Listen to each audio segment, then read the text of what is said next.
एलिफंटा बेटावर बोटीत चढणाऱ्या पर्यटकांसाठी काळ आला होता, पण वेळ आली नव्हती.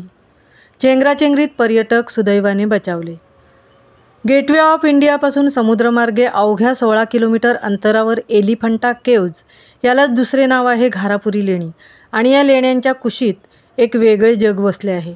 गेटवे ऑफ इंडियावरून येथे बोटीने जाता येते. सकाळी 9 वाजल्यापासून सायंकाळी 6 वाजता एलिफंटाहून शेवटची बोट सुटते. शेवटची ही बोट सुटली की या बेटाचा मुंबईशी संपर्क तुटतो आणि हे बेट पुन्हा एकदा स्वतःच्या विश्वात हरवून जातं. आणि याच एलिफंटा बेटावर रविवार दिनांक 16 नोव्हेंबर रोजी सायंकाळी 7:10 सुमारास एलिफंटा येथून गेटवे ऑफ इंडियाकडे बोट निघणार होती. इथून सुटणारी ही शेवटची बोट होती. त्यामुळे या बोटीत चढण्यासाठी एकच झुंबड उडाली. पर्यटकांची चेंगराचेंगरी झाली. यावेळी चेंगराचेंगरीमुळे अनेक जण समुद्रात पडता पडता वाचले. गर्दीमध्ये लहान मुले व महिला जीवाच्या आकांताने ओरडत होत्या.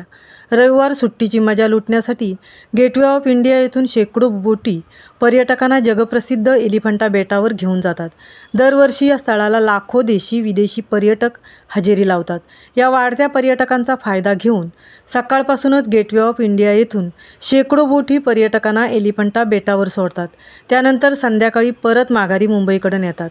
दिवसभर फिरून झाल्यावर संध्याकाळी परतीच्या वाटेवर बोटीच्या क्षमतेपेक्षा जास्त प्रवासी झाल्याने चढताना झालेल्या या तुफान चेंगराचेंगरीमुळे हा अपघात होता होता वाचला.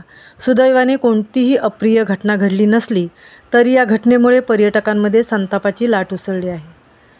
महामुंबईसह तृप्ती भोईर, उरण.